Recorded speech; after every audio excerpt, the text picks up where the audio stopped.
Hello and welcome to my YouTube channel Yes Guruji में आप सभी लोगों को एक बार फिर से बहुत बहुत स्वागत है। थोड़ी कंप्यूटर की समस्याएं हैं, टेक्निकल समस्याएं फिर से लगातार पीछा नहीं छोड़ रही हैं। इसकी वजह से डेली वीडियो 2 से 3 नहीं जा पा रहे हैं।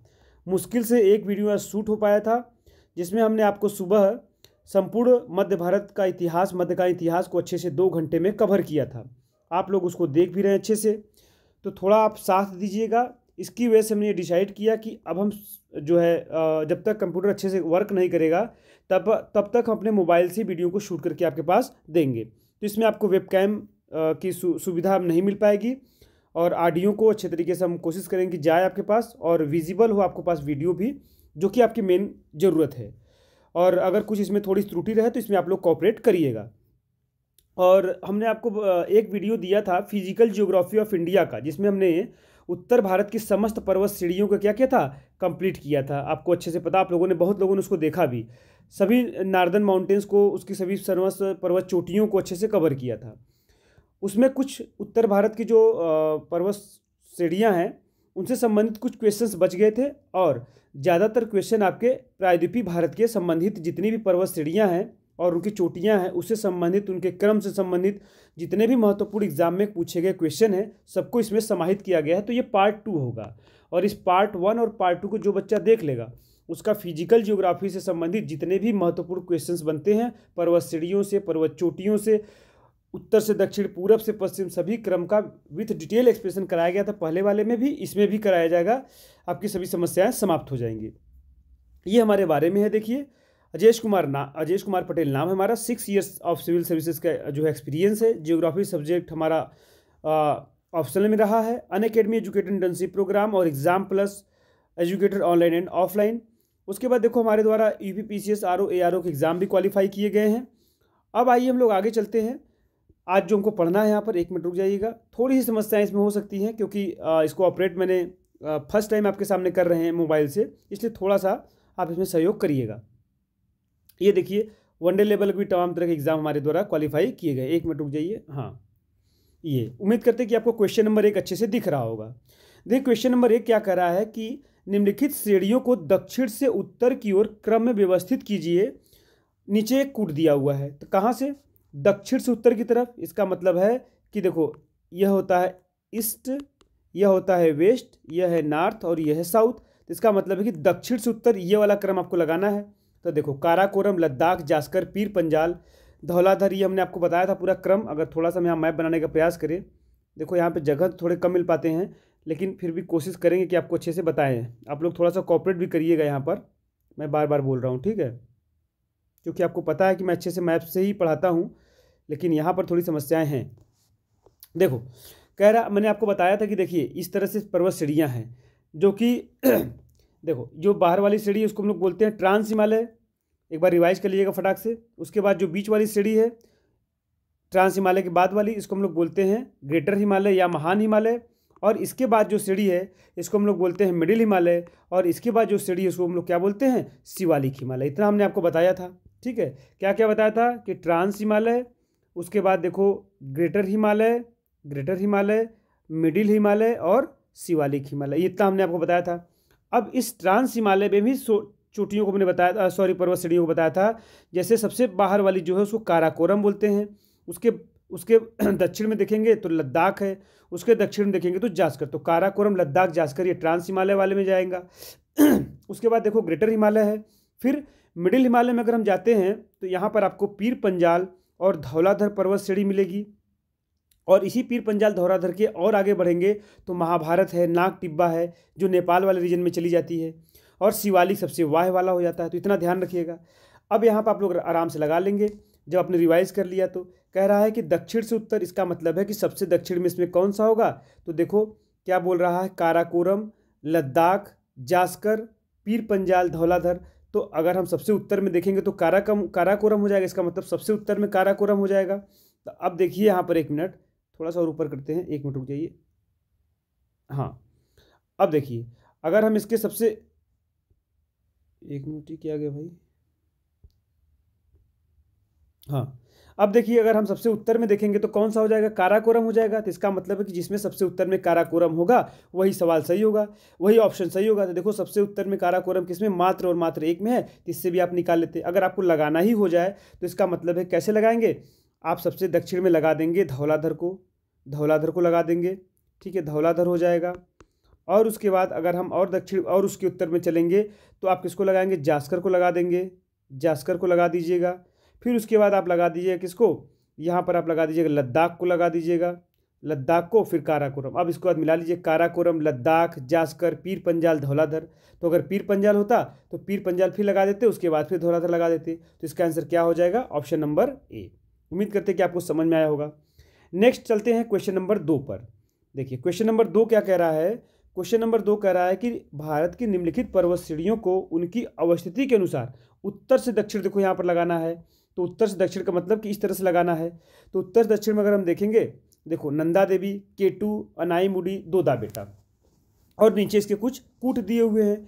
तो अगर आपको ध्यान से पता होगा, जब हमने पहले क्लास को किया था बहुत अच्छे से डिस्कशन भी हुआ था। जो बच्चे नए होंगे वो लाइव क्लास में जाएंगे, वहाँ देखेंगे तो वहाँ लाइव क्लास में आपको प्रॉपर दिख जाएगा भारत का भौतिक भूगोल क्वेश्चन आंसर कराए गए हैं, कम से कम 55-60 क्वेश्चन वहाँ पे कराए गए हैं। तो देखो आपको यहाँ पता चलेगा कि सबसे उत्तर में क्या है, आपको देखने को मिलेगा तो केटू मिलेगा। केटू का क्या नाम बताया था हमने, गाडविन ऑस्टिन इसका नाम बताया था, गाडविन ऑस्टिन। देखो अच्छे से लिख नहीं पाएंगे यहाँ पर, इसलिए थोड़ा सा कॉपरेट करिएगा। तो केटू गाडविन ऑस्टिन यहाँ पर है। उसके बाद अगर हम इसके दक्षिण में चलेंगे तो आपको उत्तराखंड वाला रीजन देखने को मिलेगा। तो उत्तराखंड में क्या मिलेगा, नंदा देवी देखने को मिलेगा, ठीक है, तो नंदा देवी हो गया। अब इन दोनों में थोड़ा सा पेच फंसता है, कन्फ्यूज होते हैं बच्चे कि अनाईमुडी पहले है कि दोदा बेटा पहले, थोड़ा सा इसका कन्फ्यूजन दूर कर लो। देखो ये आपकी प्रायद्वीपीय भारत है, यहीं पर जहाँ पर आपका केरला, तमिलनाडु और कर्नाटका ये तीनों मिलते हैं यहाँ पे, यहीं पर आपकी एक पर्वत श्रेणी फैली हुई है। इसका नाम क्या है, इसका नाम है नीलगिरी पर्वत श्रेणी। क्या नाम है, नीलगिरी पर्वत श्रेणी। तो यही कई बार यह पूछा भी गया है कि जो नीलगिरी पर्वत श्रेणी है किन किन राज्यों से संबंध रखती है। तो आप देखेंगे केरला इधर से तमिलनाडु, इधर से कर्नाटका, 3 राज्यों से जो है संबंध रखती है। अब नीलगिरी पर्वत श्रेणी की सर्वोच्च चोटी क्या है, तो नीलगिरी पर्वत श्रेणी की सर्वोच्च चोटी क्या है, दोदा बेट्टा। तो देखो दोदा बेट्टा। अब इसके जब दक्षिण में आएंगे तो आपको तमिलनाडु और केरला वाले रीजन में आपको ऐसे मिलेगा क्या, इसका नाम है अन्नामलाई पर्वत श्रेणी। तो अन्नामलाई पर्वत श्रेणी की सर्वोच्च चोटी क्या है, अनाईमुडी। ये बात ध्यान रखिएगा। तो अनाईमुडी दक्षिण भारत की, मतलब प्रायद्वीपीय भारत की सर्वोच्च चोटी भी है। इसकी लंबाई कितनी है, अरे सॉरी, इसकी सर्वोच्च चोटी जो है अनाईमुडी, इसकी ऊंचाई कितनी है, तो आप देखेंगे कि आपको यहाँ पर 3795 किलोमीटर के आसपास देखने को मिलेगा, ठीक है, सॉरी 3695 है ना, 3695 के आसपास। एक बार आप लोग देख लीजिए कमेंट बॉक्स में भी, आगे हम दिखा भी देंगे। आई थिंक 3695 है। तो 3695 इसका कितना है, इसका है 3635 किलोमीटर के आसपास। तो इसका मतलब है कि सबसे ऊंची चोटी कौन सी हुई, अनाईमुडी। और अगर हम क्रम के हिसाब से चलेंगे तो अनाईमुडी से पहले पड़ता है दोदा बेटा। दोदा बेटा मतलब नीलगिरी पर्वत श्रेणी की सर्वोच्च चोटी। तो अब देखो यहाँ पर लगाना है तो पहले नंबर पे ये हो जाएगा, दूसरे नंबर पे नंदा देवी हो जाएगा, और तीसरे नंबर पे कौन हो जाएगा, आपका दोदा बेटा हो जाएगा, और चौथे नंबर पे अनाईमुडी हो जाएगा, क्योंकि अन्नामलाई का इसका आंसर क्या हो जाएगा, 2, उसके बाद देखो 1 4 और 2 1 4 3, देखो कहीं पे है 2 1 4 3, 2 1 4 3, देखो ऑप्शन नंबर सी। तो उम्मीद करते हैं कि आपको समझ में आया होगा। नेक्स्ट सवाल चलते हैं, देखिए क्वेश्चन नंबर 3 को करते हैं हम लोग।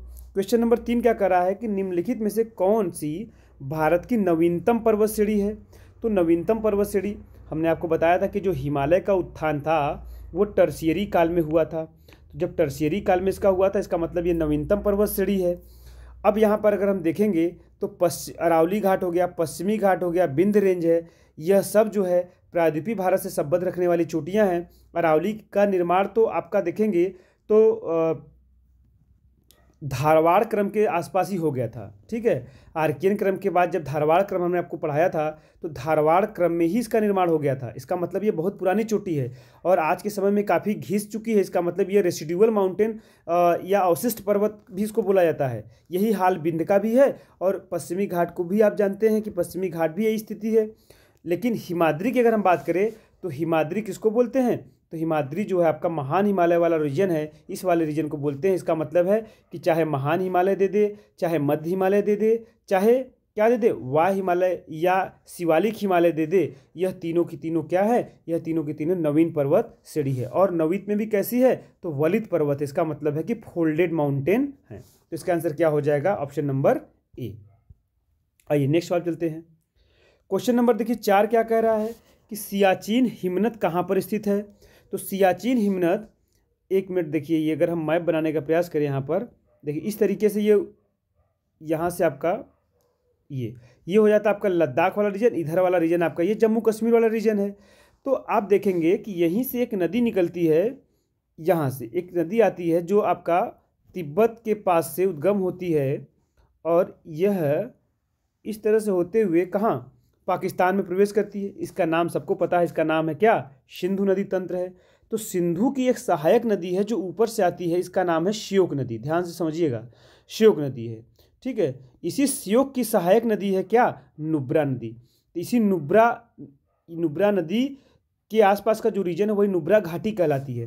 तो नुब्रा घाटी के उत्तर में अगर आप देखेंगे तो यहीं पर आपको क्या मिलेगा, आपको अक्साई सियाचिन हिमनद मिलेगा, ठीक है। सियाचिन हिमनद देखने को मिलेगा इसी रीजन के पास।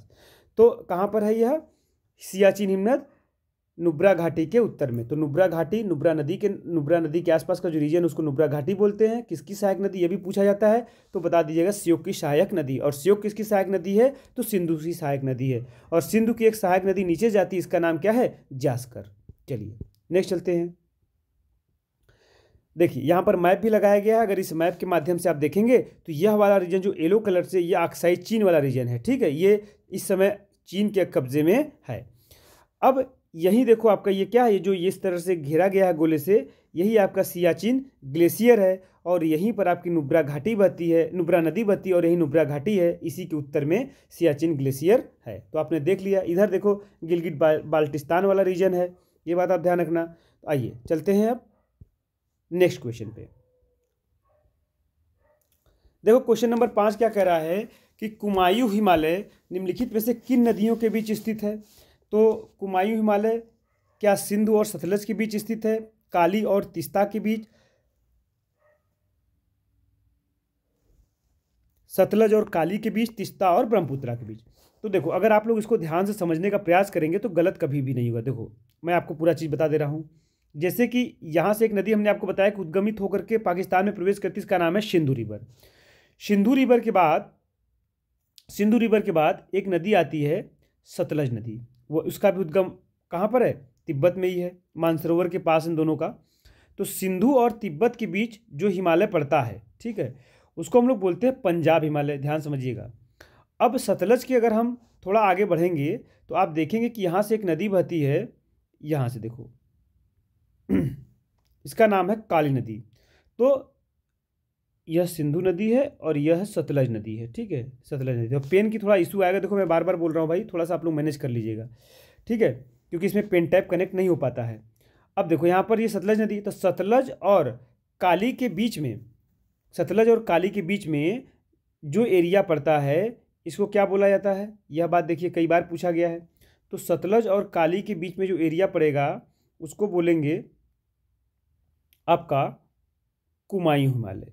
क्या बोलेंगे उसे, कुमायूं हिमालय। कहाँ पड़ेगा, तो उत्तराखंड वाला रीजन पड़ेगा। अब देखो इसके अगर हम आगे चलेंगे काली नदी के आगे, तो काली के बाद आपको पता है एक नदी आती है तीस्ता नदी, ठीक है। तो काली और तीस्ता के बीच में जो हिमालय पड़ेगा उसे हम लोग बोलेंगे नेपाल हिमालय। काली और तीस्ता के बीच में नेपाल हिमालय। और उसके बाद जब हम तीस्ता के आगे बढ़ेंगे तो इधर आपको एक नदी आती है, कौन सी, ब्रह्मपुत्रा नदी। तो तीस्ता और ब्रह्मपुत्रा के बीच में कौन सा हिमालय होता है, तो आपका उधर असम हिमालय होता है। तो इसको आप लोग ध्यान से समझिएगा। अब यहाँ पर क्या पूछा है, कुमायूं हिमालय। तो निश्चित रूप से आप बता देंगे कि सर अभी आपने बताया कि सतलज और काली के बीच के नदी को क्या बोलते हैं, कुमायूं हिमालय। तो निश्चित रूप से आपका सवाल लग जाएगा। इसका आंसर क्या हो जाएगा, इसका आंसर हो जाएगा सी। यहाँ पर देखिए हमने बताया भी है, ज़रा ध्यान समझिएगा। यह इंडस नदी है, यह सतलज नदी है, इसको हम लोग बोलते हैं पंजाब हिमालय। सतलज और काली के बीच को हम लोग बोलते हैं कुमायूं हिमालय। काली और तीस्ता के बीच को बोलते हैं नेपाल हिमालय। और तीस्ता और ब्रह्मपुत्रा के बीच को बोलते हैं असम हिमालय। तो यहाँ मैप पे भी आपको दिखा दिया और हमने समझा भी दिया। उम्मीद करते हैं कि आपको समझ में आ गया होगा। अब आइए कह रहा है कि नेक्स्ट सवाल, यदि हिमालय पर्वत श्रेणियाँ नहीं होती तो भारत पर सर्वाधिक संभाव्य भौगोलिक प्रभाव क्या होता। बहुत अच्छा क्वेश्चन है, ध्यान समझिएगा कि अगर हिमालय पर्वत श्रेणी न होती तो उसका क्या क्या असर भारत पर पड़ता। पहला कह रहा है कि देश के अधिकांश भाग में साइबेरिया से आने वाली शीतलहरों का अनुभव होता। निश्चित रूप से अगर आप ये हिमालय देखेंगे तो हिमालय के इधर क्या है, चीन है। चीन के इधर देखेंगे तो आपका साइबेरिया रूस वाला रीजन पड़ेगा। तो इधर से जो हवाएं आती हैं ठंडी ठंडी, ये क्या करता है, यह हिमालय चट्टान की तरह खड़ा होकर के इसको रोक करके परिवर्तित कर देता है। तो निश्चित रूप से अगर यह न होता तो इसका अनुभव भारत में होता। दूसरा कह रहा है कि सिंधु और गंगा मैदान इतनी सुविस्तृत जलोढ़ मृदा से वंचित रह जाती। क्यों वंचित रह जाती? क्योंकि इसी हिमालय वाले रीजन से तो आपको पता है कि गंगा निकलती है, यहीं से यमुना निकलती है, यहीं से काली निकलती है, तमाम तरह की नदियाँ निकलती हैं। अब समझो कि अगर यह न होता तो गंगा और यमुना का जो दुआब है वह भी न बनता। तो इसका मतलब है कि सिंधु और गंगा, सिंधु नदी भी न निकल पाती। तो कह रहा है कि जो है यह जो जलोढ़ मृदा बन रही है इस समय इनके दुआब में, यह निश्चित रूप से वंचित रह जाता है। इसका मतलब यह भी सही था, यह भी सही था। तीसरा कह रहा है कि मानसून का प्रतिरूप वर्तमान प्रतिरूप से भिन्न होता है, एग्जैक्टली भिन्न होता। क्योंकि देखो जो भारत में आपको पता है, एक मिनट रुक जाइएगा, इरेज करते, देखो ये प्रायद्वीपीय भारत है। तो भारत में जो मानसून जाता है आपको पता है कि दक्षिण पश्चिमी मानसून से सबसे सर्वाधिक वर्षा होती है। तो ये दक्षिणी पश्चिमी मानसून जा करके यहाँ पर, जब आपको पता है कि मानिस राम में सबसे ज़्यादा मेघालय में वर्षा होती है, तो यहाँ पर अगर ये हिमालय न होता तो यह इधर से जा करके जो हवाएं दक्षिण पश्चिम जाती है और इनसे टकरा करके हिमालय से जो वर्षा का वर्तमान पैटर्न दिखाती हैं, निश्चित रूप से यह क्या करती, आगे बढ़ जाती। इतनी वर्षा इस तरह का पैटर्न दिखता ही ना। तो इसका मतलब यह बात भी सही कर रहा है। तो इसमें 1, 2 और 3 तीनों सही था। इसका मतलब ऑप्शन डी सही हो जाता। आइए नेक्स्ट सवाल चलते हैं। कह रहा है कि हिमालय का पर्वतपदीय प्रदेश, एक मिनट, हिमालय का पर्वतपदीय प्रदेश है कौन सा? हिमालय का पर्वतपदीय का मतलब यह होता है कि जैसे देखो ये हिमालय है, यह हिमालय का एक पार्ट है, यह हिमालय का एक पार्ट है। तो इसका मतलब इसके पास वाला जो भूमि है, हिमालय के पर्वत के समीप वाला जो भूमि है, मतलब जहाँ से मैदानी भाग शुरुआत हो जाता है। तो देखो ट्रांस हिमालय तो सबसे पार वाला हिमालय है, उधर वाला हिमालय है, सबसे पुराना हिमालय भी इधर वाला है, तो यह तो होगा नहीं। और उसके बाद देखो बृहद हिमालय, तो ट्रांस हिमालय के बाद बृहद हिमालय आता है। बृहद के बाद आपको पता है क्या आता है, तो मध्य हिमालय आता है, और मध्य के बाद आता है शिवालिक हिमालय। और इसी शिवालिक हिमालय के दक्षिण में अगर आप देखेंगे तो यहीं से आपका क्या, उत्तर प्रदेश वाला जो तराई वाला रीजन है वो आपका क्या, पर्वतपदी वाला क्षेत्र स्टार्ट हो जाता है, जहाँ पर नदियाँ भाबर प्रदेश अपना बड़े बड़े बोल्डर ला कर क्या करती हैं, छोड़ती हैं, और कई कई किलोमीटर तक नदियाँ इसमें विलुप्त होकर के तराई वाले मैदान में गोरखपुर में जा कर के इधर वाले रीजन में अपने जल को बाहर लेके आती हैं। इसका मतलब इसमें क्या हो जाएगा, शिवालिक हो जाएगा। अरावली तो आपको पता है कि अरावली पहाड़ी कहाँ पर है, यह गुजरात के पालमपुर से लेकर के दिल्ली तक फैली हुई है, राजस्थान से होते हुए। इसी की सरोज शिखर क्या है, गुरु शिखर है। माउंट आबू वाले रीजन में माउंट आबू जिला भी है। तो यह तो वैसे भी रेसिडुअल माउंटेन है, पर्वत हिमालय से कोई लेना देना है ही नहीं। चलिए नेक्स्ट सवाल चलते हैं। अब कह रहा है 8वां नंबर सवाल, देखिए क्या कह रहा है। 8वां नंबर सवाल कह रहा है कि नीचे दिए गए जम्मू और कश्मीर की मानचित्र की जाँच करना था। आइए मानचित्र की जाँच किया, देखो ये मानचित्र दिया हुआ है, यहाँ पर देखो 1 नंबर, 2 नंबर, 3 नंबर, 4 नंबर, ऐसे क्रम से बनाया गया है। तो इसमें कह रहा है कि लद्दाख है, जास्कर है, काराकोरम है, पीर पंजाल है, इसने दिया पहले ऑप्शन में। दूसरे में काराकोरम, लद्दाख, जास्कर और पीर पंजाल। तो मैंने आपको तो पूरा समझा ही दिया है। एक मिनट रुकिए, थोड़ा सा ऊपर करें और हाँ, अब देखिए मैंने तो आपको पूरा समझा ही दिया है कि अगर हम सबसे उत्तर में चलेंगे तो यहाँ पर क्या देखने को मिलेगा, ट्रांस हिमालय देखने को मिलेगा। और उस ट्रांस हिमालय में पहली पर्वत श्रेणी कौन सी है, तो काराकोरम है। उसके बाद क्या आएगा, लद्दाख आएगा, तो काराकोरम आ जाएगा, लद्दाख आ जाएगा, एक मिनट, काराकोरम, लद्दाख। उसके बाद क्या आएगा, जास्कर आ जाएगा, फिर क्या आएगा, पीर पंजाल आ जाएगा। देखो काराकोरम, लद्दाख, जास्कर और पीर पंजाल, इसका मतलब ऑप्शन क्या हो जाएगा, बी हो जाएगा। वही क्रम आपको देखने को मिल रहा है बार बार। आइए नेक्स्ट सवाल चलते हैं। अब देखो कह रहा है यहाँ पर, एक मिनट, हाँ, कह रहा है कि निम्न में से कौन सा हिमालय की चोटियों का पूर्व से पश्चिम दिशा में सही क्रम को प्रस्तुत करता है। पूर्व से पश्चिम की बात कह रहा है इधर से, ठीक है। तो आपको पता है, मैंने आपको पूरा अच्छे से डिटेल किया था पहले वाले में भी, और यहाँ पर भी आगे आपको दिखा देंगे। फिलहाल आप समझिए कि सबसे पूरब में क्या है, नामचा बरवा पर्वत है, जहाँ से सिंधु नदी क्या करती है, सॉरी ब्रह्मपुत्रा नदी क्या करती है, अरुणाचल प्रदेश में प्रवेश करती है, तो नामचा बरवा पर्वत है। और यहाँ सिक्किम वाले रीजन में कंचनजंगा है। और इसके अगर हम पश्चिम में चलेंगे तो यहाँ पर आपको क्या मिलेगा, यहाँ पर आपको मकालू मिलेगा। और मकालू के अगर हम पश्चिम में चलेंगे तो यहाँ आपको क्या मिलेगा, यहाँ आपको मिलेगा माउंट एवरेस्ट, जो विश्व की सर्वोच्च चोटी है। तो जरा मिलाने का प्रयास किया, देखो नामचा बरवा कहीं पर है तो पूर्व साइड में सबसे पहले नामचा बरवा होना चाहिए।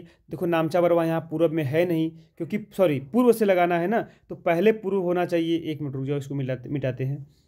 हाँ, पहले पूर्व में आपका नामचा बरवा होना चाहिए, क्योंकि नामचा बरवा से लगाना। तो शुरुआत में देखो नामचा बरवा कहाँ, यहाँ है नहीं, यहाँ पर है, यह हो सकता है, यहाँ पर है नहीं, तो इसका मतलब यह तो कट जाएगा।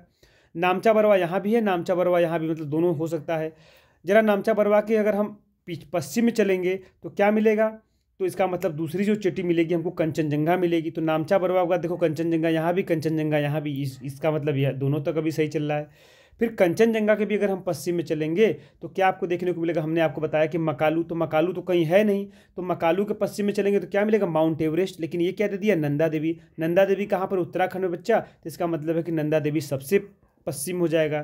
तो ध्यान रखिएगा, लगाने में कन्फ्यूज़ मत करना, क्योंकि यहाँ जगह नहीं इसलिए मैं बना नहीं पा रहा हूँ अच्छे से, लेकिन फिर भी ध्यान रखना। देखो मैं बनाने का प्रयास कर रहा हूँ, फिर भी देखो ये हो गया इस तरीके से, ठीक है। ये देखिए, हाँ, अब देखो यहाँ पर क्या है, नामचा बरवा है। अब यहाँ पर क्या है, कंचनजंगा है, यहाँ पर माउंट एवरेस्ट है, और यहाँ पर क्या है, नंदा देवी है। तो अगर हम ऐसे लगाना होगा तो पहले तो इसका नाम लेंगे, फिर दूसरे नंबर पे कंचनजंगा का नाम लेंगे, तीसरे नंबर पे एवरेस्ट का नाम लेंगे, और चौथे नंबर पे क्या नाम लेंगे, आपका उत्तराखंड में नंदा देवी का। तो उम्मीद करते हैं कि आपको समझ में आएगा। क्वेश्चन नंबर 10 की तरफ चलते हैं। देखो क्वेश्चन नंबर 10 क्या कह रहा है कि निम्नलिखित समूहों में से कौन सा पश्चिम से पूर्व की ओर पर्वत शिखरों का सही क्रम है।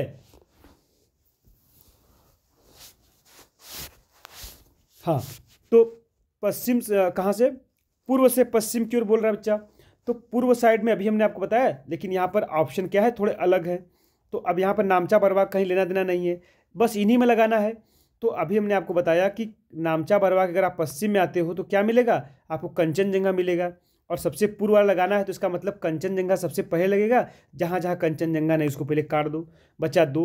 अब कंचनजंगा के भी अगर पश्चिम में आओगे तो हमने आपको क्या बताया था कि मकालू मिलेगा। देखो मकालू तो कहीं है नहीं तो छोड़ दो।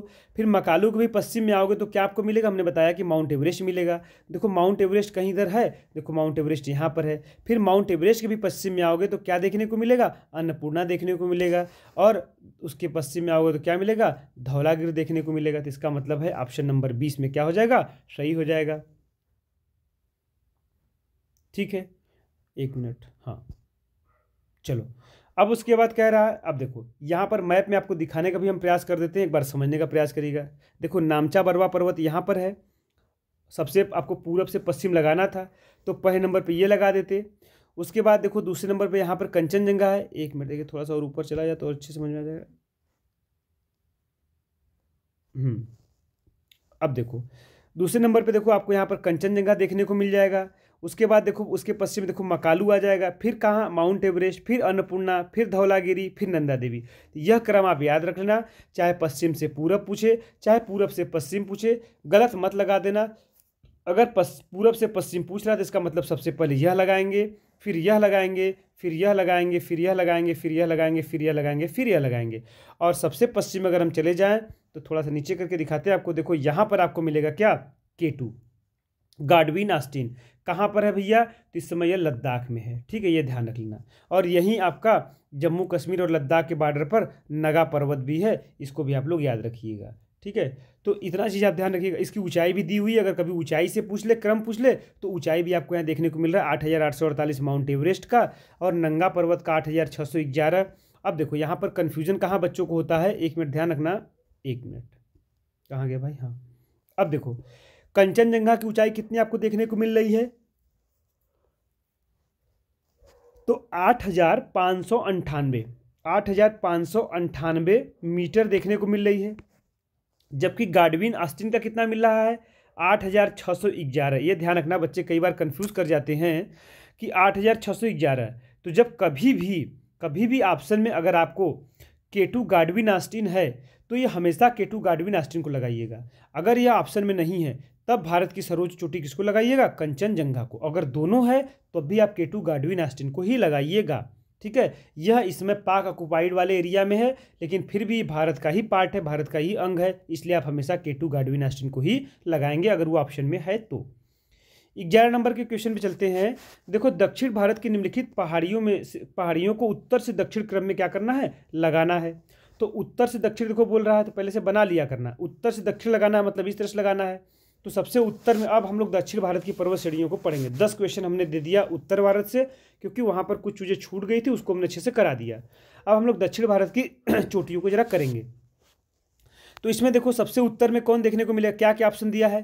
पहला दिया है नीलगिरी, दूसरा दिया है कार्डमम, तीसरा दिया है नल्ला मल्ला और चौथा दिया है अन्नामलाई। ध्यान समझिएगा। तो अगर आप देखो प्रायद्वीपीय भारत को थोड़ा सा बनाने का प्रयास करते हैं यहाँ पर देखो ये है, तो यहाँ वाला रीजन देखो आंध्र प्रदेश वाला रीजन है, ठीक है। आंध्र प्रदेश में आपको एक पर्वत श्रेणी देखने को मिलेगी, इसका नाम है नल्ला मल्ला,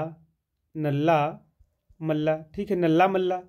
अब नल्ला मल्ला के दक्षिण में अगर आप चलोगे तो आपको क्या देखने को मिलेगा, हमने आपको यहाँ बताया था, कन्फ्यूजन अभी आपको दूर किया था कि तीनों जंक्शन जो ट्राई जंक्शन पर मिलती है पर्वत श्रेणी, इसका नाम है नीलगिरी। तो इसका मतलब है कि नीलगिरी।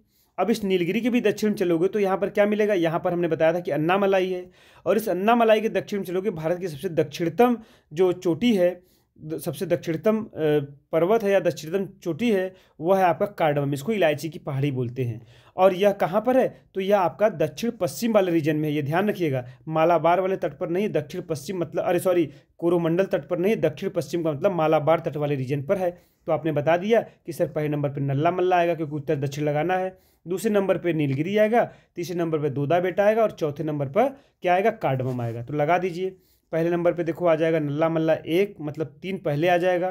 3 देखो कहाँ कहाँ पहले, तो पहला ही ऑप्शन मिल गया। उसके बाद देखो 1 आ जाता नीलगिरी, और उसके बाद आ जाता 4 अन्नामलाई, और सबसे लास्ट में आता कार्डमम। उम्मीद करते हैं कि आपको मोबाइल से भी समझ में आ रहा होगा। क्या आप लोग जरा एक बार इसमें कमेंट जरूर कर दीजिएगा कि मोबाइल से भी कोई बहुत दिक्कत नहीं आ रही हो, तो आगे हम लोग मोबाइल से ही कंटिन्यू कुछ दिन करेंगे, जब तक प्रॉपर तरीके से कंप्यूटर हमारा ठीक नहीं हो जाता है, ठीक है। बार बार इश्यूज में आ जा रही है, और थोड़ा सा अब चूँकि एग्ज़ाम नज़दीक है इसलिए उसके आश्रय हम लोग चल नहीं सकते, तो फिलहाल कुछ ना कुछ ऑप्शन तलाशना पड़ेगा। तो अगर आप लोग को निश्चित रूप से अगर इससे भी बहुत समस्या ना आ रही हो, काम चल जा रहा हो, तो आप लोग एक बार ज़रूर कमेंट में लिख दीजिएगा कि सर ठीक है, कंटिन्यू रखिए। आइए अब यहाँ पर जरा देख लेना सभी पर्वत श्रेणियों को अच्छे से। देखो यहाँ पर आपका मलयगिरी है, यहाँ पर देखो नयागढ़ की पहाड़ियाँ हैं। उसके बाद अगर आप आंध्र प्रदेश में आते हो तो आपको देखो क्या देखने को मिलेगा, रंपा की पहाड़ी देखने को मिलेगी, नल्ला मलाई पहाड़ी देखने को मिलेगी। इसके पश्चिम में आओगे तो शेषाचलम देखने को मिलेगी, फिर आपको पालकोंडा देखने को मिलेगा, जावेदी मिलेगा, सेवराय मिलेगा, पंचमलाई मिलेगा, पालनी मिलेगा, ठीक है। तो देखो जावेदी, सेवराय, पंचमलाई, पालनी ये तमिलनाडु में है, जबकि नल्ला मल्ला, शेषाचलम, पालकोंडा ये आंध्र प्रदेश में है। उसके बाद देखो यहाँ पर आपको दोदा बेटा देखने को मिल रहा है, जो नीलगिरी वाली पर्वत श्रेणी उसकी सर्वोच्च चोटी है। देखो इसकी 2600 था, वहाँ पर मैंने क्या 3600 बोल दिया, सॉरी उसके लिए क्षमा करिएगा, 2600, ठीक है। हाँ, इसको आप लोग नोट कर लीजिएगा, 2695 किसका है, अनाईमुडी का है, जबकि दोदा बेटा कितना है, तो 2636 है, 2636 है। वहाँ पर मैंने गलती से बोल दिया, उसको आप लोग करेक्ट कर लीजिएगा, मैं बार बार बोल रहा हूँ, ठीक है। तो ये देखो दोदा बेटा जो है किसकी सर्वोच्च चोटी हो जाती है, तो नीलगिरी की, जबकि अन्नामलाई की, तो देखो अन्नामलाई नीचे है तो इसकी सर्वोच्च चोटी क्या होती है, अनाईमुडी। और सबसे दक्षिण में देखो इलायची की पहाड़ी या कार्डमम की पहाड़ी है। तो इसी क्रम में आप याद रख लीजिएगा, आपका काम बन जाएगा। अगर हम पश्चिमी घाट पर चले, देखो बालाघाट है, हरिश्चंद है, हरिश्चंद पर्वत श्रेणी कहाँ पर है, महाराष्ट्र में है। फिर उसके बाद देखो महाबलेश्वर है, और अगर आप देखेंगे तो उसके दक्षिण में चलेंगे तो आपको यहाँ पर कर्नाटक में कुर्ग जिले में ब्रह्मगिरी की पहाड़ी देखने को मिलेगी। ये सब पश्चिमी घाट की, सह्याद्री घाट की पर्वत चोटियाँ हैं, ठीक है। अब देखो एक बात यहाँ पे और समझ लेना कि जो सह्याद्री है, यह वाला जो पार्ट, इसको सह्याद्री बोला जाता है, पश्चिमी घाट को। सह्याद्री का जो सर्वोच्च चोटी है वो दक्षिण साइड में है। क्यों? क्योंकि यहीं दक्षिण में तो आपको अनाईमुड़ी देखने को मिल रहा है। तो इसका मतलब सह्याद्री दक्षिण भाग में क्या है, सर्वोच्च ऊंचाई पे है, लेकिन उत्तरी भाग में सर्वोच्च ऊंचाई पे नहीं है। तो उत्तरी भाग में सर्वोच्च ऊंची चोटी सी कौन सी है, तो देखो यहाँ पर कलसूबाई की चोटी पड़ती है महाराष्ट्र में, जो 1665 मीटर है। तो कलसूबाई उत्तरी सह्याद्री की सर्वोच्च चोटी है और अनाईमुड़ी दक्षिणी सह्याद्री की सर्वोच्च चोटी है। इस पर क्वेश्चन बनते हैं, इसलिए ध्यान रखिए। अब आइए नेक्स्ट सवाल पे चलते हैं। कह रहा है कि नर्मदा घाटी किन पर्वत श्रृंखलाओं के बीच स्थित है। एक मिनट भाई, क्या हो गया, हाँ, नर्मदा घाटी। तो नर्मदा घाटी के बारे में अगर ध्यान समझोगे तो यहाँ पर देखो विंध्य पर्वत श्रेणी है और यहाँ पर क्या है, सतपुड़ा पर्वत श्रेणी है। इसी के भ्रंश घाटी से एक नदी बहती है, इसका नाम क्या है आपका, नर्मदा घाटी। ध्यान से, अरे एक मिनट रुक जाओ, मिट गया। ये हो गया आपका विंध्य पर्वत श्रेणी, ये हो गया आपका सतपुड़ा पर्वत श्रेणी, और एक मिनट, हाँ। अब उसके बाद देखो यहाँ पर आपको देखने को मिलेगा क्या, ये आपको देखने को मिलेगा यहाँ पे नर्मदा नदी। ठीक है, तो यही पूछ रहा है, नर्मदा नदी के बारे में पूछ रहा है, नर्मदा घाटी के बारे में पूछ रहा है।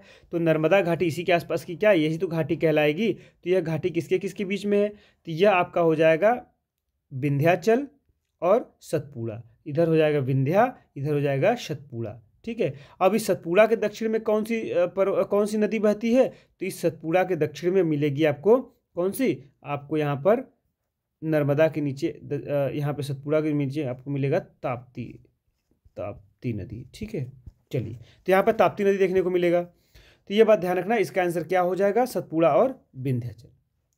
आइए यहाँ पर देखिए, आपको मैप पे भी दिखाने का प्रयास किया गया है। यही आपका देखो विंध्य पर्वत श्रेणी है, यहाँ पर आपका क्या है, आपका ये सतपुड़ा पर्वत श्रेणी है, इसी की जो घाटी है इसी को हम लोग बोलते हैं नर्मदा घाटी। और इसके दक्षिण में कौन सी है, तो इसके दक्षिण में ताप्ती नदी घाटी है।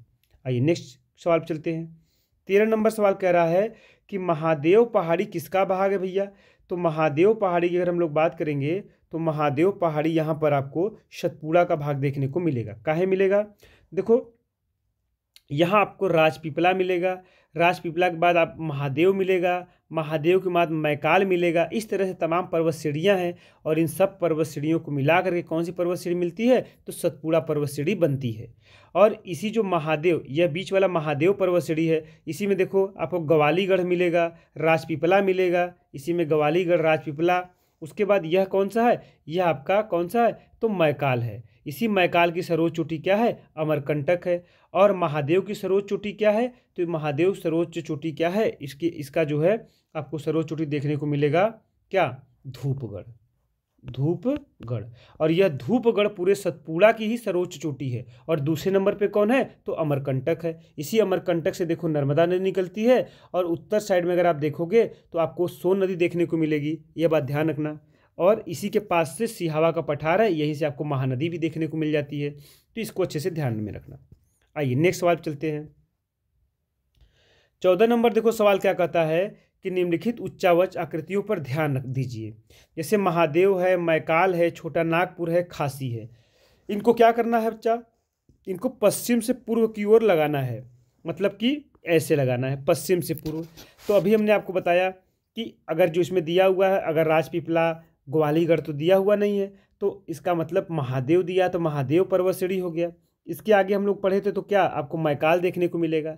इसके आगे अगर आप जाएंगे तो आपको छोटा नागपुर देखने को मिलेगा। और मेघालय वाले रीजन में पहुंच जाएंगे तो आपको क्या, खासी मिलेगा। तो इसका मतलब पहला, दूसरा, तीसरा और चौथा, यही क्रम आपको देखने को मिल जाएगा, ऑप्शन नंबर ए।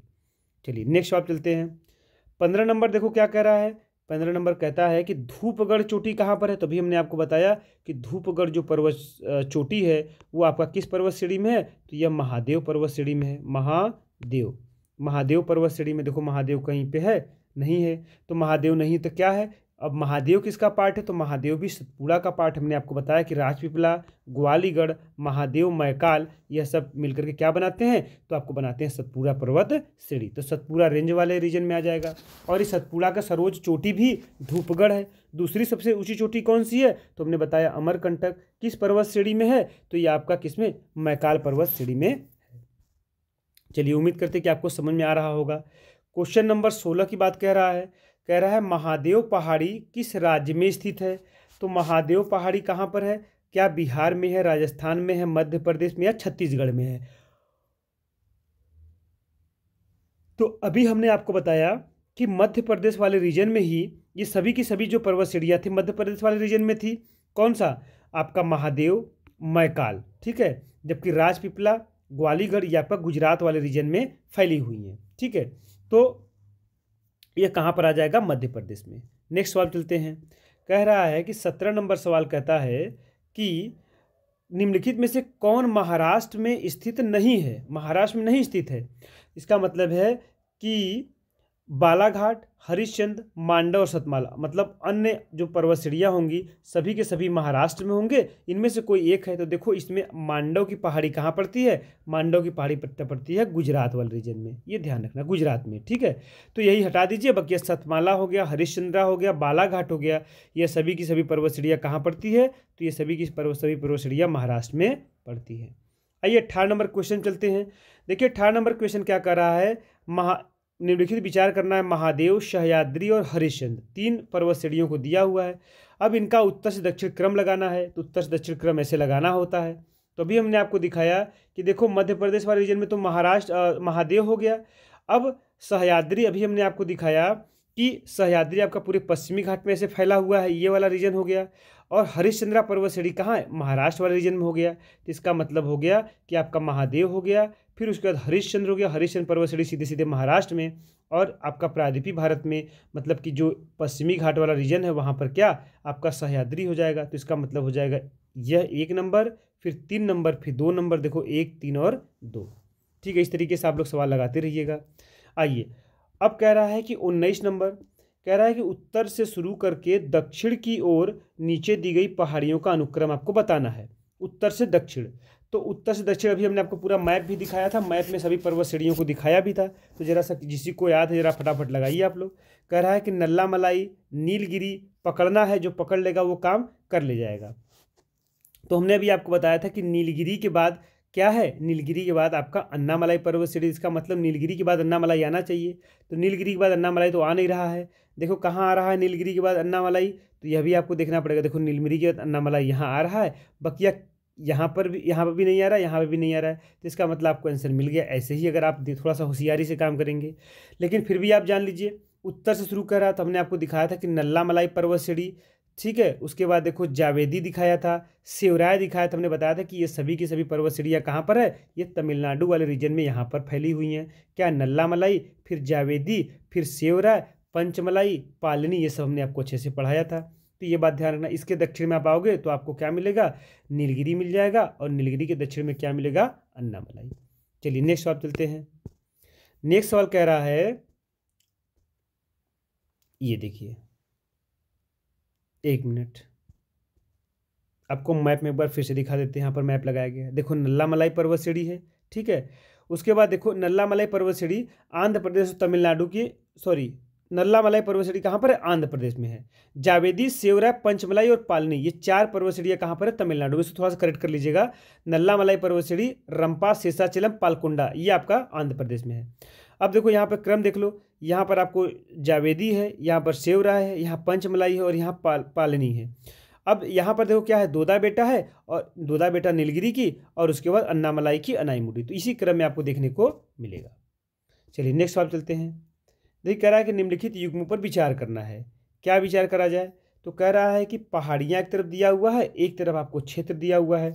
तो कह रहा है कार्डमम की पहाड़ियाँ, कैमूर की पहाड़ियाँ, महादेव की पहाड़ियाँ और मिकिर की पहाड़ियाँ कहाँ पर फैली हुई हैं? तो कार्डमम की पहाड़ियाँ हमने अभी आपको दिखाया भी और बताया कि कार्डमम की पहाड़ियाँ सबसे दक्षिणतम पहाड़ियाँ हैं, जो मालाबार वाले रीजन में, दक्षिण पश्चिम वाले रीजन में है। तो इसका मतलब कार्डमम वाला कहाँ हो जाएगा? तो आपका हो जाएगा ये जो है कहाँ पर? मालाबार वाले रीजन में। यहाँ पर क्या दे रहा है? कोरोमंडल। तो कोरोमंडल गलत, क्योंकि कोरोमंडल तो आपका पूरब साइड में इधर वाला रीजन है कोरोमंडल तट, ये मालाबार है तो इसी वाले रीजन फैला हुआ, तो ये गलत हो गया। कैमूर की पहाड़ी देखो कहाँ पर है? तो कैमूर की पहाड़ी कोंकण तट पे थोड़ी ना है, कैमूर की पहाड़ी आपका मध्य प्रदेश वाले रीजन में, इसका मतलब यह भी गलत हो गया। महादेव की पहाड़ी बच्चा कहाँ है? तो भी हमने आपको दिखाया था महादेव मध्य प्रदेश में, इसका मतलब सही है। मिकिर, रेंगमा, यह सब की सभी पहाड़ियाँ कहाँ पर? पूर्वोत्तर भारत में है, जो असम और अरुणाचल प्रदेश में फैली हुई, जिसका मतलब 3 और 4 क्या है? यहाँ पर एग्जैक्टली सही है, ठीक है। अब आइए इसको देखिए, यहाँ पर दिखाया गया है वही चीज़ जो भी हमने आपको दिखाया था बार बार। इसको आप लोग ध्यान रख लेना कि यहाँ पर देखो क्या है, यहाँ पर आपको देखो मैकाल है, यहाँ पर महादेव है, यहाँ पर सतपुड़ा है, यहाँ पर बालाघाट है, यहाँ पर हरिश्चंद्र, इसी हरिश्चंद्र की सर्वोच्च चोटी क्या है, कलसूबाई है। यहाँ पर देखो अजंता है महाराष्ट्र वाले रीजन में। उसके बाद अगर इसको आप मिलाओगे देखो नल्ला मलाई है, जावेदी है, और उसके बाद आपका क्या है पंचमलाई यहाँ पर है, और सेवराय है, पंचमलाई है, यहाँ पर पंचमलाई है, फिर पालनी है। इस तरह से आप लोग ध्यान से पढ़ेंगे तो आपको समझ में आ जाएगा। ये देखो यहाँ पर आपका देखने को मिलेगा इलायची है, कार्डमम इसको बोलते हैं, और इधर आपका यहाँ पर आपका नीलगिरी पर्वत श्रेणी और यहाँ पर आपका अन्नामलाई पर्वत श्रेणी फैला हुआ है। ठीक है, नेक्स्ट सवाल चलते हैं। देखिए नेक्स्ट सवाल चलते हैं, कह रहा है 21 नंबर सवाल कह रहा है कि सूची 1 और सूची 2 को सम्मिलित करना है। तो कैसे सम्मिलित किया जाए? तो कह रहा है कि पर्वत श्रेणी दिया हुआ है, एक तरफ पर्वत शिखर और एक तरफ पर्वतमाला। तो कह रहा है दोदा बेटी, नंदा देवी, अमरकंटक और गुरु शिखर किस किस पर्वतमाला से संबंध है? तो अभी हमने आपको बताया कि दोदा बेटा किसकी सहायक किसकी सर्वोच्च चोटी है? तो हमने आपको बताया था कि यह नीलगिरी की है। जबकि अन्नामलाई कौन है? अनाईमुडी है। नंदा देवी हमने आपको अभी दिखाया था कि नंदा देवी आपका उत्तराखंड में, इसका मतलब है कि यह हिमालय की पर्वत श्रेणी हो जाएगी, चोटी हो जाएगी। और अमरकंटक को भी हमने आप लोगों को दिखाया था कि मैकाल की सर्वोच्च चोटी है, और गुरु शिखर किसका? अरावली का। ठीक है, अरावली वाले रीजन में, अरावली के कहाँ पर? तो माउंट आबू वाले रीजन में ये पड़ती है, ये बात ध्यान रखना। कौन सा? गुरु शिखर। तो मिला दीजिए, ए का पहला बी का दूसरा, ए का पहला बी का दूसरा, आंसर नंबर ए मिल जाएगा, आराम से लगा लीजिएगा। नेक्स्ट चलते हैं, कह रहा 22 नंबर क्वेश्चन, कह रहा है कि सूची 1 और सूची 2 को सम्मिलित करना। एक तरफ शिखर है, एक तरफ पहाड़ी का नाम है। देखो अनाईमुडी, दोदा बेटा, धूपगढ़ और गुरु शिखर। और किस पर्वत श्रेणी की सर्वोच्च चोटियां ये सब हैं? तो अभी हमने आपको बताया कि अनाईमुडी किसका?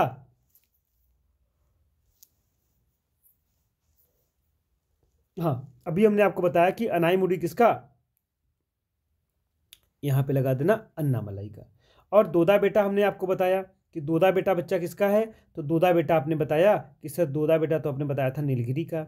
धूपगढ़ किसका है? तो धूपगढ़ हमने आपको बताया था कि सर सतपुड़ा का है, और गुरु शिखर किसका? अरावली का है। जरा मिला दो, पहला का चौथा और दूसरा का पहला, मतलब कि ए का चौथा और बी का कौन हो जाएगा? पहला। तो ए का चौथा, बी का पहला आपको देखने को मिल गया, और सी का देखो कौन सा? दूसरा, और डी का कौन सा हो जाएगा? तीसरा। तो इसका आंसर हो जाएगा कौन सा? ऑप्शन नंबर सी।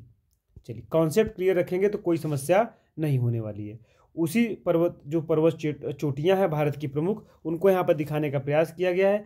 जैसे यहाँ पर देखो उत्तर भारत की सर्वोच्च चोटी, मतलब पूर्वी घाट वाली बात कर रहा है, तो पूर्वी घाट की सर्वोच्च चोटी कौन सी? महेंद्रगिरी है यहाँ पर। और उसके बाद देखो दक्षिणी की सबसे ऊंची चोटी कौन सी है? देखो लिखा भी है महेंद्रगिरी, यहाँ पर भी है, दोनों ध्यान रखना, यहाँ भी महेंद्रगिरी, यहाँ भी। यह पूर्वी घाट की सबसे ऊंची चोटी उत्तर साइड में है, और ये पूर्वी घाट के दक्षिणतम सबसे ऊंची चोटी है। उसके बाद देखो यहाँ पर आपको कलसूबाई हमने दिखाया, महाबलेश्वर दिखाया, यहीं से कृष्णा नदी निकलती है, ब्रह्मगिरी से आपको पता है कावेरी नदी निकलती है, दोदा बेटा है, और अनाईमुडी है। ठीक है, एक बात ध्यान रखना। उसके बाद देखो जो अंडमान निकोबार द्वीप है, अंडमान निकोबार द्वीप में सबसे ऊंची चोटी कौन है? सैंडल पीक है। तो अगर आपसे पूछे कि सैंडल पीक है किस वाले रीजन में, तो आपको पता है कि उत्तरी अंडमान है, फिर उसके बाद मध्य अंडमान है, फिर उसके बाद दक्षिणी अंडमान है, फिर क्या है? लिटिल अंडमान है। तो इसी उत्तरी अंडमान में क्या है? सैंडल पीक है, जो अंडमान निकोबार की सर्वोच्च चोटी है। इसके नीचे बाद देखो क्या मिलता है? कार निकोबार, मध्य निकोबार और ग्रेट निकोबार, ये ध्यान रखना। तो मध्य निकोबार में भी आपका एक पर्वत चोटी आपको देखने को मिलता है, उसका नाम है माउंट थूलियर, जो आपका ग्रेट निकोबार में देखने को मिलता है। तो दूसरी सर्वोच्च चोटी कौन सा हो जाएगा? माउंट थूलियर। किसकी? सॉरी, सबसे ऊंची चोटी आपकी निकोबार की सबसे ऊंची चोटी कौन सी मिल जाएगी? तो माउंट थूलियर, ये आपका ग्रेट निकोबार में देखने। तो अगर आपसे दो क्वेश्चन बनता है कि एक तो अंडमान की सर्वोच्च चोटी अगर पूछे या अंडमान निकोबार की सर्वोच्च चोटी पूछे, तो आप बता देंगे सैंडल पीक। और अगर आपसे पूछा है कि निकोबार द्वीप समूह का सर्वोच्च चोटी कौन सा है, तो माउंट थूलियर। उसके बाद देखो माउंट कोयाबो कहाँ पर? दक्षिणी अंडमान में है। माउंट हैरियट कहाँ पर है? यह भी दक्षिणी अंडमान में है। और माउंट डियावोली कहाँ पर है? यह मध्य अंडमान में है। उम्मीद करते हैं कि आपको समझ में आया होगा। अब देखो यहाँ पर मैप के माध्यम से बताने का प्रयास किया गया कि अरावली पर्वत श्रेणी हैंड रिटन, ये हैंड्स के द्वारा बनाए गए मैप है, अच्छे से ध्यान से समझिएगा। यहाँ पर देखो जरगा की पहाड़ी है, ये आपकी हर्षानाथ की पहाड़ियाँ हैं, और ये दिल्ली रीज तक पहुँची हुई है। कौन सी? अभी सबको मिलाकर क्या बनती है? अरावली पर्वत श्रेणी। कहाँ कहाँ फैली हुई है? तो गुजरात में, राजस्थान में, दिल्ली में। उसके बाद देखिए आपको गुरु शिखर देखने को मिलेगा अबू की पहाड़ी राजस्थान वाले में, इसको आप लोग ध्यान रख लीजिएगा। ठीक है, आइए नेक्स्ट सवाल चलते हैं। देखिए नेक्स्ट सवाल में क्या कह रहा है, कह रहा है कि सुमेलित करना है आपको सूची 1 को सूची 2 से। ठीक है, एक तरफ दे दिया है पहाड़ी और दूसरी तरफ दे दिया है राज्य। ठीक है, पहाड़ी और राज्य दे दिया है। कह रहा है कि गारो, मिरी, कोल्ला मलाई और डालमा दिया हुआ, एक तरफ राज्य। तो आपको पता है गारो, खासी और जयंतिया ये कहाँ पर है, तो ये आपको देखने को मिलेगा मेघालय वाले रीजन, मतलब ए का पहला हो जाएगा। थोड़ा सा इसको नीचे करें तब आपको समझ में आ जाएगा, 1 मिनट रुक जाइए। हाँ अब समझ में आएगा। तो देखो गारो, खासी और जयंतिया कहाँ पर है, तो मेघालय वाले रीजन में आपको देखने को मिलेगा, ये बात ध्यान रखिएगा। तो ये हो जाएगा मेघालय, ए का हो जाएगा पहला, तो इसी से आंसर आपका निकल के आ जाता है। जबकि बी की अगर हम बात करेंगे मिरी, तो हो जाएगा अरुणाचल प्रदेश में, मिरी, अबोर, मिश्मी। उसके बाद देखो कुल्ला मलाई कहाँ पर है, तमिलनाडु में चला जाएगा, और डालमा चला जाएगा झारखंड में। नेक्स्ट सवाल चलते हैं, 1 मिनट। हाँ नेक्स्ट सवाल देखो क्या कर रहा है कि निम्नलिखित में से कौन सी पर्वत श्रृंखला भारत में केवल एक राज्य में फैली हुई है। तभी हमने आपको दिखाया था कि देखो अजंता पर्वत श्रेणी कहाँ पर है, सिर्फ और सिर्फ महाराष्ट्र वाले रीजन में फैली हुई है। जबकि आपको देखोगे सतपुड़ा, तो सतपुड़ा आप देख ही रहे हो कि गुजरात से लेकर के मध्य प्रदेश से होते हुए आपका छत्तीसगढ़ से होते हुए झारखंड तक फैला हुआ है। अरावली को हमने आपको बताया ही कि गुजरात से लेकर के कहाँ, दिल्ली तक फैला हुआ है, और सह्याद्री तो पूरा पश्चिमी घाट में फैला हुआ ही है। कॉन्सेप्ट क्लियर रखना है भूगोल में, कभी भी कोई सवाल गलत नहीं होने दूंगा मैं। निम्नलिखित में से एक कर्नाटक, केरल और तमिलनाडु राज्यों के मिलन स्थल पर, बार बार मैं चिल्ला रहा हूँ कि ये कौन सी पहाड़ी है, नीलगिरी पहाड़ी है, जो तीनों के ट्रांजैक्शन पर क्या करती है, मिलती है। नेक्स्ट चलते हैं, कह रहा है कि 26 में कह रहा है कि निम्नलिखित किस पहाड़ी पर पूर्वी घाट से मिलता है, निम्नलिखित किस पहाड़ी पर पूर्वी घाट से पश्चिमी घाट से मिलता है। तो ये हमने आपको बता ही दिया कि देखो यही वाला जो रीजन है, इधर वाला पश्चिमी घाट, इधर वाला पूर्वी घाट, तो कहाँ मिलेगा, निश्चित रूप से ही नीलगिरी वाले में, क्योंकि ट्राइजेक्शन यहीं पे है, इधर आपका पश्चिमी घाट, इधर पूर्वी घाट, यही वाले रीजन में आपको मिलता है, तो नीलगिरी हो जाएगा। नेक्स्ट सवाल चलते हैं। देखो नेक्स्ट सवाल क्या कर रहा है, यही आपको दिखाने का प्रयास किया गया यहाँ पर कि देखो ये आपका क्या है, पश्चिमी घाट है, यह पूर्वी घाट है, यह पूर्वी घाट है, कहाँ पर देखो टकरा रहे हैं, तो यही आपका नीलगिरी वाले रीजन में आपका मिल रहे हैं। नेक्स्ट सवाल चलते हैं, कह रहा है कि सूची 1 और सूची 2 को सुमेलित करना है। सूची 1 यहाँ पर है, सूची 2 यहाँ पर है, मध्य भारत, तमिलनाडु, राजस्थान और झारखंड, और एक तरफ क्या दिया हुआ, अरावली, विंध्य, राजमहल और नीलगिरी। तो मध्य भारत में आपको क्या देखने को मिलेगा, तो मध्य भारत में आपने देखा कि आपको विंध्य पर्वत श्रेणी देखने को मिलेगा, और तमिलनाडु में अगर आप जाते हो तो तमिलनाडु में आपको देखने को क्या मिलेगा, तो नीलगिरी देखने को मिलेगा, राजस्थान में अरावली देखने को मिलेगा, और झारखंड में राजमहल देखने को मिलेगा। जरा मिला लो, पहला का हो जाएगा दूसरा, देखो आंसर आपका पहला ही निकल करके आ गया, आप लोग देख लीजिएगा। ठीक है, आइए अब उसके बाद कह रहा है कि भारत की दक्षिणतम पर्वत श्रेणी कौन सी है बच्चा, 1 मिनट, 1 मिनट बस। हाँ, भारत की दक्षिणतम पर्वत श्रेणी देखिए कौन सी है, तो अभी हमने आपको बताया था कि भारत की दक्षिणतम पर्वत श्रेणी कार्डमम, या इसी को इलायची की पहाड़ी भी बोलते हैं, इलायची, इलायची की पहाड़ी बोलते हैं, इसको आप लोग ध्यान रखिएगा। आइए नेक्स्ट सवाल चलते हैं। फिर कह रहा है कि निम्नलिखित में से कौन सा पर्वतीय क्रम सबसे पुराना है, तो पर्वतीय क्रम सबसे पुराना कौन सा है, क्या अरावली है, हिमालय है, सतपुड़ा है, या नीलगिरी है। देखो अरावली, हिमालय, सतपुड़ा और नीलगिरी की बात करें तो सबसे पुराना कौन इसमें हो जाएगा, तो हमने बताया था अभी आपको कि अरावली पर्वत श्रेणी सबसे पुराना है। यह आपका धारवाड़ क्रम की चट्टानों से मिलकर के बना हुआ, आर्कियन के बाद जो धारवाड़ क्रम आया उसी समय से मिलकर बना हुआ है। अवशिष्ट पर्वत श्रेणी भी इसे कहा जाता है। जबकि सतपुड़ा क्या है, भ्रंश घाटी वाला पहाड़ी है, और यह सब भी पुरानी ही पर्वत श्रेणियाँ हैं, लेकिन इन सब में सबसे प्राचीन कौन सा है, अरावली है। हिमालय तो आपको पता है कि नवीनतम पर्वत श्रेणी है, इसको फोल्डेड माउंटेन भी बोलते हैं। नेक्स्ट चलते हैं 30 वाले क्वेश्चन में। कह रहा है कि सह्याद्री का उच्चतम शिखर कौन सा है, तो हमने आपको बताया था कि देखो ये पश्चिमी घाट है, सॉरी ये प्रायद्वीपीय भारत है, ये पश्चिमी घाट है, और यहीं पर सह्याद्री है। तो इसमें उत्तरी सह्याद्री, दक्षिणी सह्याद्री, हमने बताया था उत्तरी सह्याद्री कौन सा, कलसुबाई, और दक्षिणी सह्याद्री का कौन सा हो जाएगा, तो अनाईमुडी हो जाएगा। क्योंकि ये पूरी सह्याद्री का पूछ रहा है तो सबसे पूरी सह्याद्री कौन हो जाएगा, अनाईमुडी हो जाएगा। अगर उत्तरी का पूछे तो कलसुबाई बता दीजिएगा। कह रहा है कि माउंट थूलियर अंडमान और निकोबार का एक महत्वद्वीप है, महत्वपूर्ण जो है पर्वत शिखर है, तो ये कहाँ पर पाया था, तो हमने आपको बताया कि माउंट थूलियर कहाँ पर, तो ये आपका हो जाएगा ग्रेट निकोबार में, यहाँ पर इस वाले रीजन में, ठीक है। और यहाँ पर क्या है, उत्तरी अंडमान, मध्य अंडमान, दक्षिणी अंडमान और लिटिल अंडमान, ठीक है। ये बात ध्यान रखना। निम्नलिखित में कौन सी अंडमान की सर्वोच्च चोटी है, तो अंडमान की सर्वोच्च चोटी कौन सी, भी हमने आपको दिखाया कि सैंडल पीक कहाँ पर भैया, तो ये उत्तरी अंडमान में है, इसमें भी कोई समस्या नहीं होनी चाहिए, सब डिस्कशन किया जा चुका है। अब देखिए यहाँ पर आपको दिखाने का प्रयास किया गया है, यही आपको देखो नॉर्थ अंडमान है, ये मध्य अंडमान है, ये लोअर अंडमान है और लिटिल अंडमान है, यहीं पर देखो सैंडल पीक है।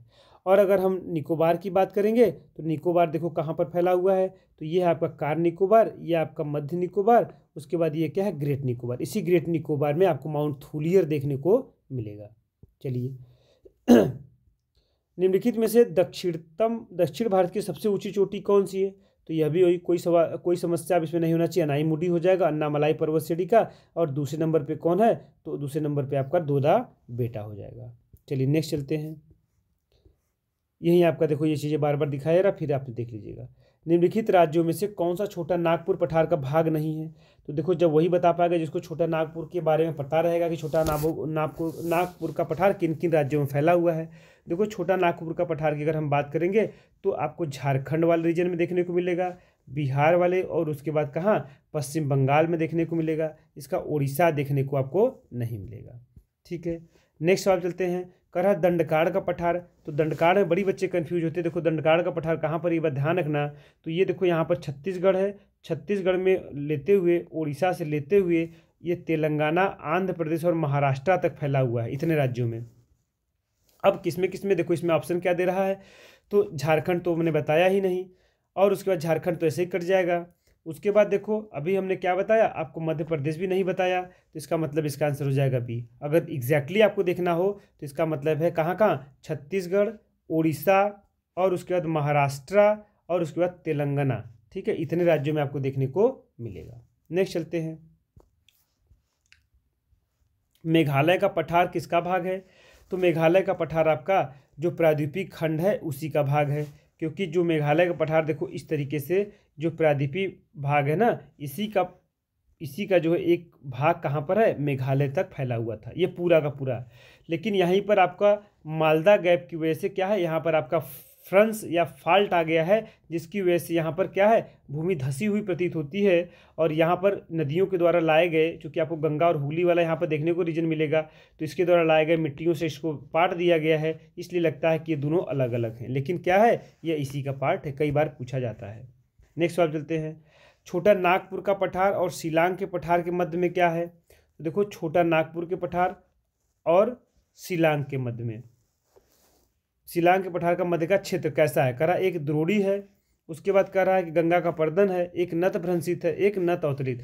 तो अभी हमने आपको बताया कि यह एक लोअर फ्रैक्चर्ड रीजन है जो मालदा गैप से क्या होता है, अलग हो जाता है, ये हमने अभी आपको बताया, तो वही वाला रीजन इससे पूछ रहा था। नेक्स्ट सवाल चलते हैं। देखो यहाँ पर दिखाने का प्रयास किया गया वही, ये देखो रीजन यहीं पर आपका मालदा गैप है, इसी मालदा गैप से क्या होता है, ये आपका अलग हो जाता है, वेस्ट बंगाल मालदा गैप है। छोटा नागपुर का पठार और शिलांग के पठार के मध्य एक नत भ्रंशित क्षेत्र है, और यह मालदा गैप या इसी को राजमहल गारो गैप भी कहा जाता है, और पश्चिम बंगाल में इसको मालदा कहा जाता है। इसी डेल्टाई मैदान से उसको ढक दिया गया है, ऐसे लगता है कि आपका ये शिलांग वाला या मेघालय का पठार अलग है और ये प्रायद्वीपीय भारत का अलग है, जबकि ये इसी का हिस्सा है, हिमालय का हिस्सा नहीं है, ध्यान रखना, बार बार आंसर में आपको दिया रहता है पहले ही नंबर पे। कह रहा है निम्नलिखित कथनों में से कौन सा कथन सही नहीं है, शिलांग पठार भारत के प्रायद्वीपीय पठार का पूरा अंतःसाई है, ठीक है। उसके बाद कह रहा है कौन सा सही नहीं है, तो शिलांग पठार प्रायद्वीपीय भारत का पूरा अंतःसाई अपने अभी आपने देखा ही। अरावली पर्वत भारत की प्राचीनतम है, यह भी बात सही है। विंध्यन जो है पर्वत वलन पर्वत का उदाहरण है, और कह रहा है कि राजमहल उच्च भूमि, देखो सब सही था, इसमें विंध्यन पर्वत क्या है, वलन पर्वत का उदाहरण है। फोल्डन माउंटेन किस में पड़ेगा, जो नवीनतम पर्वत श्रेणी होगा, तो इसका मतलब है हिमालय वाले रीजन में। जबकि विंध्य क्या है, यह भी रेसिडुअल माउंटेन है, अवशिष्ट पर्वत का उदाहरण है, तो इसमें तो फोल्डन माउंटेन बनेगा ही नहीं, तो समझ गए होंगे। अब उसके बाद देखो कह रहा है यहाँ पर थोड़ा सा विभाजन देख लीजिए, जैसे कि आपका प्रायद्वीपीय भारत का विभाजन किया गया है, तो एक तो प्रायद्वीपीय भारत का विभाजन हो जाएगा। अब उसमें मुख्य रूप से कैसे कैसे इसको डिवाइड करेंगे, देखो अरावली हो गया, मध्यवर्ती उच्च भूमि हो गया, दक्कन का पठार हो गया, पूर्वी पठार हो गया, पश्चिमी घाट हो गया, और पूर्वी घाट और पश्चिमी घाट हो गया। अरावली पर्वत श्रेणी के बाद जो मध्य उच्च भूमि है उसमें क्या क्या आता है, उसमें मालवा का पठार, बुंदेलखंड का पठार, बिंद का पठार, सबका जिक्र हो चुका है। दक्कन में चलेंगे तो दक्कन का पठार, तेलंगाना का पठार और मैसूर, यह दक्कन वाले रीजन में आता है। पूर्वी में चलेंगे देखो दंडगाड़ का पठार, छत्तीसगढ़ का पठार, और यहाँ पर देखो पहले बंघेलगढ़ का पठार, फिर दंडगाड़ का और फिर छोटा नागपुर का पठार इसमें देखने को मिलता है। ये बात आप ध्यान रख लीजिएगा, ठीक है। अब आइए नेक्स्ट क्वेश्चन चलते हैं। एक मिनट भाई, हाँ, यहाँ पर देखो ये कुछ पठार है, उसको आपको दिखाने का प्रयास किया गया। देखो यहाँ पर क्या मालवा का पठार है, ये बुंदेलखंड का पठार है, ये छोटा नागपुर का है, यहाँ दंडकाड़ है, ये तेलंगाना का है, ये बघेलखंड का, ये दक्कन का है। दक्कन का पठार देखो यही वाला रीजन का है, ये दक्कन का, ठीक है। और ये दक्कन का पठार जो है आपका लावा से निर्मित है, अच्छे से ध्यान रख लेना। ये देखो सेंट्रल हाईलैंड्स है भारत के, और ये आपका डेक्कन प्लेटू है, इसको थोड़ा सा मैप में देख लेना। एक मिनट, नेक्स्ट सवाल कर रहा है कि निम्नलिखित कथनों में से विचार करिए कौन सा एक सही नहीं है। तो पश्चिमी घाट उत्तरी क्षेत्र की अपेक्षा अधिक ऊंचाई पर है। तो अभी हमने आपको बताया कि पश्चिमी घाट उत्तरी क्षेत्र की अपेक्षा अधिक ऊंचाई पर है, उत्तरी क्षेत्र में अपेक्षाकृत अधिक ऊंचाई पर है। तो ये बताओ कि अभी हमने आपको बताया था कि उत्तरी घाट में क्या, उत्तरी सह्याद्री में क्या मिलेगा, कलसुबाई मिलेगा। तो यह, और दक्षिण में क्या मिलेगा आपको, अनाईमुडी मिलेगा। तो दक्षिण में सबसे ऊंची चोटी इसकी मिलती है देखने को ना, उत्तर में कहाँ मिलती है, तो इसका मतलब यही क्या होगा, गलत हो जाएगा। जबकि बाकी सब क्या है, पश्चिमी घाट की सर्वोच्च चोटी अनाईमुडी है, ताप्ती नदी सतपुड़ा के दक्षिण में है, नर्मदा और तापी नदियाँ क्या है, रिफ्ट घाटी में बहने वाली नदी है। आइए, तो ये देखिए यहाँ पर सभी सवाल आपके खत्म हो जाते हैं। इससे आपके जो हमने उत्तर भारत के कुछ 8-10 क्वेश्चन बचे तो उसको कराए। दक्षिण भारत से, पूर्वी घाट से, पश्चिमी घाट से, मध्य भारत से जितनी भी पर्वत श्रेणियाँ बन सकती थी उन सभी को हमने अच्छे से कराया, और पूरब से पश्चिम, उत्तर से दक्षिण खूब लगा करके क्रम आपको दिखाया, सर्वोच्च चोटियों के बारे में दिखाया। बार बार इसको आप रिपीट कर लीजिएगा। आपका आपका जो है प्रायद्वीपीय भारत से या उत्तर भारत से पर्वत चोटियों से, पर्वत श्रेणियों से कभी भी कोई सवाल गलत नहीं होगा। थोड़ी सी मैं आपको पहले ही बता चुका था कि कंप्यूटर में थोड़ी इशू आ रही है, इसलिए मैं आपको मोबाइल से वीडियो शूट कर रहा हूं। आप लोग कोऑपरेट करिएगा और उसको भी उतना, इस वीडियो को भी उतना ही प्यार दीजिएगा जैसा कि आप सभी लोग अन्य वीडियो को देख रहे थे। फिर मिलते हैं किसी नेक्स्ट वीडियो में, तब तक के लिए thank you, take care, bye bye. सभी लोग अपना अपना ध्यान रखिएगा।